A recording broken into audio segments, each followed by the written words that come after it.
So we got a couple of news stories to hit up on. First, so we got a quick story, quick fun story. Then we got a serious one after this. So first one we're going to talk about the Fantastic Four. They are coming to Marvel Rivals in just a few days. They'll be coming in on January. So at the time of this, it is January 3rd. They'll be released on Marvel Rivals on January 6th. So you got The Thing, you got Mr. Fantastic, you got Human Torch, and you have I actually can't remember her name, Invisible Woman. I think that's actually her name. So yeah, if you like the Fantastic Four, and obviously if you like Marvel Rivals, you're gonna get a kick out of playing I actually do kind of want to play The Thing. I want to see how his kit works. Because I imagine Human Torch is basically just gonna be an Iron Man reskin. That's what I'm thinking anyway. Could be wrong on that though. I have to get back into Marvel Rivals and play more of it soon. So yeah, fun times for the Marvel Rivals fans out there. Still kicking Overwatch 2's ass, which I love to see. But now, okay, we gotta talk about another unfortunate, a little bit of an unfortunate news story. Net neutrality has been shot down once again.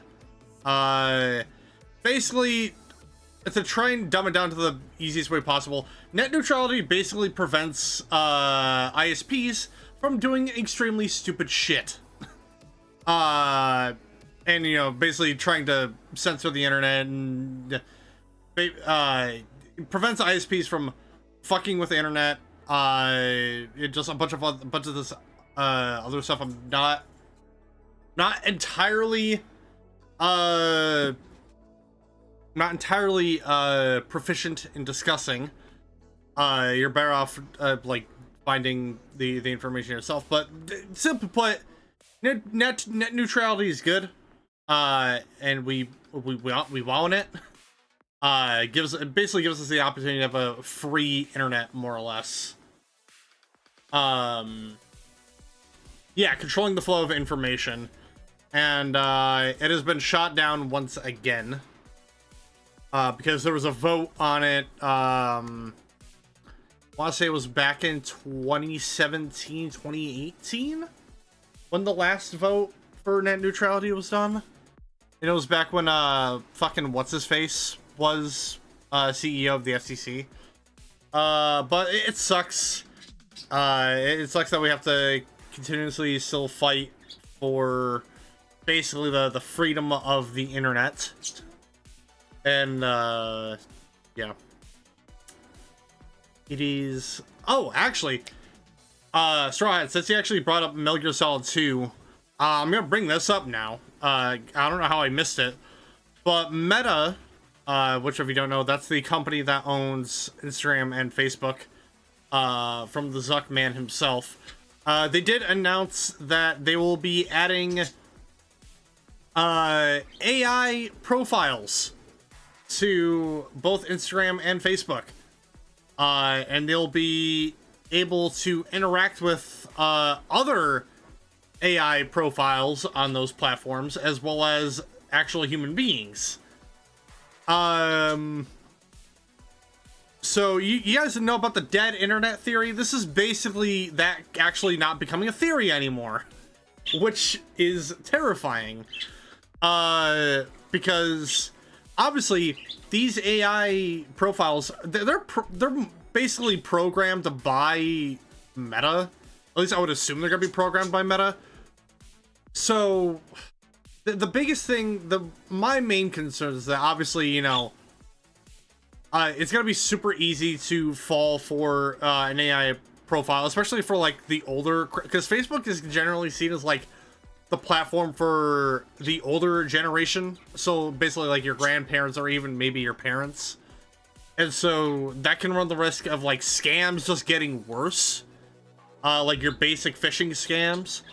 My big thing though was that during election time, whether it be midterms or just presidential elections, what's to stop Meta from programming these AI to speak for a particular party more than the other? You know what I mean?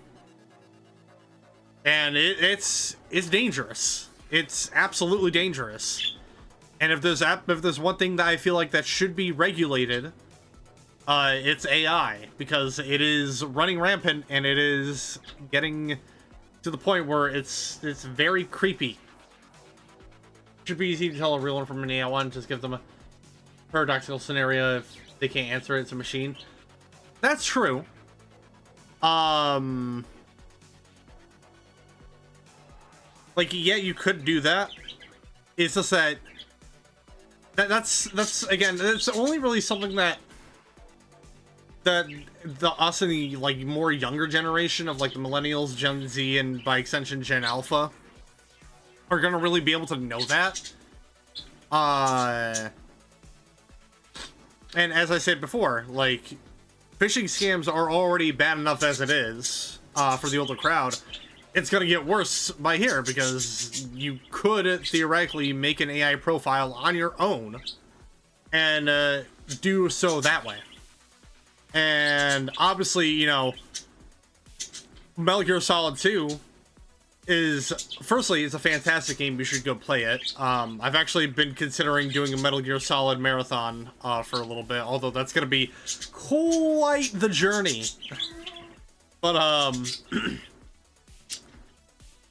yeah, I won't spoil it, but one of the sort of twists near the end is that you kind of find out that some of the people that, without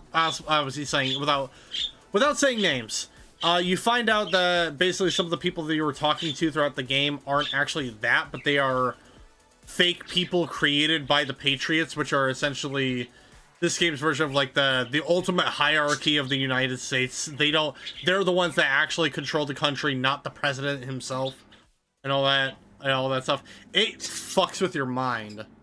And especially since I experienced that game for the first time when I was a kid.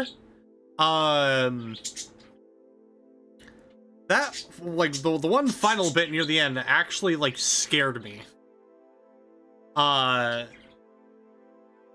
to quote Mudahar for a minute, if you were playing that like late at night for the first time, you could be mistaken. Like, it could very well fool you into believing that it was like an IRL creepypasta. Yeah, the Arsenal Gear segment. So yeah, it's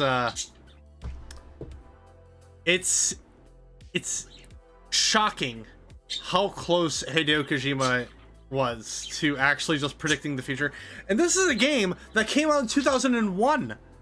Metal Gear Solid 2 will be turning 14 years old. No, hold on, not 14. 24 years old in like this year. Which is ridiculous. Ugh. God damn. But yeah, no, that's basically the news. It's a depressing time we live in. Especially in the United States. Net neutrality continuing to be fucked over by the government. And the next person you might be talking to on Instagram or Facebook, whether it be someone you are, whether it be someone you want to have a relationship with, or someone else entirely, may turn out to be an AI person and not real. So, again, it's an unfortunate world we live in.